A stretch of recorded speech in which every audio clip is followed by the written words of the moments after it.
Welcome to African Legends and Lore. Dive into the rich tapestry of Africa's storytelling tradition with us. Our channel brings you enchanting tales, fables, and myths from across the continent, celebrating the diverse cultures and histories that shape Africa's vibrant heritage. From the ancient wisdom of griots to contemporary retellings, we explore stories that have been passed down through generations. One day a squirrel was caught red-handed by a group of monkeys in the act of stealing their food. Since Mr. Squirrel had made a habit of stealing the food from them, the monkeys were very pleased to have finally nabbed him and quickly passed a sentence of immediate death on him.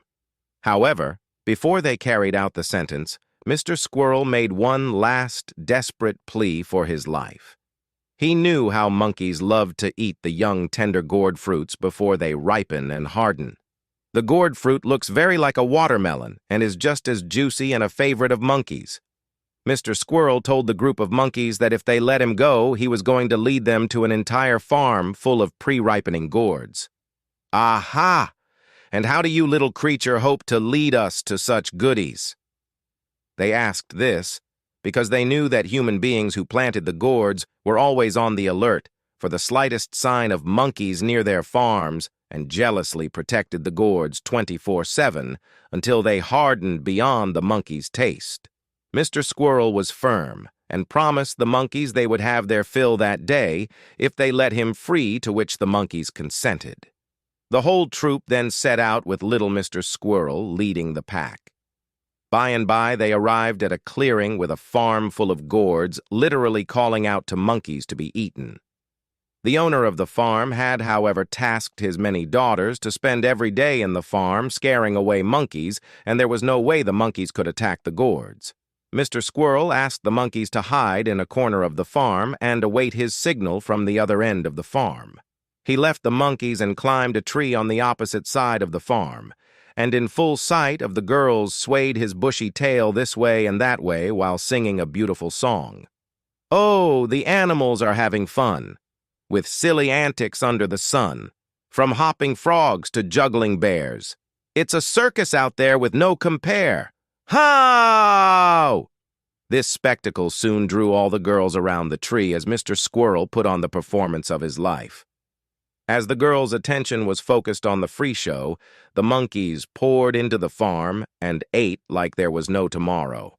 Having had their fill, one of them belched loudly, "Gurgle! Gloog!" The girls turned round only to find their father's farm laid to waste. Commentary. The girls loosed the substance in pursuit of trivia.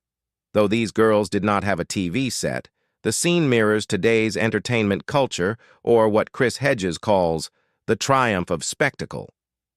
Below are some highlights from his book, Empire of Illusion: The End of Literacy and the Triumph of Spectacle. The basic message of Lady Gaga. The really tragic figures are the crowd of followers. This endless, mindless diversion is a necessity in a society that prizes entertainment above substance. Classical theater, newspapers, and books are pushed to the margins of cultural life, remnants of a bygone literate age.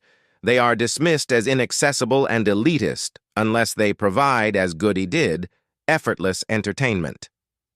We are captivated by the hollow stagecraft of political theater as we are ruthlessly stripped of power. It is smoke and mirrors, tricks and con games, and the purpose behind it is deception. We are chained to the flickering shadows of celebrity culture, the spectacle of the arena and the airwaves, the lies of advertising, the endless personal dramas, many of them completely fictional, that have become the staple of news, celebrity gossip, New Age mysticism, and pop psychology. Reality itself has been converted into stagecraft. More than twice as many young people apply to MTV's Real World show than to Harvard. A populace deprived of the ability to separate lies from truth that has become hostage to the fictional semblance of reality put forth by pseudo-events is no longer capable of sustaining a free society.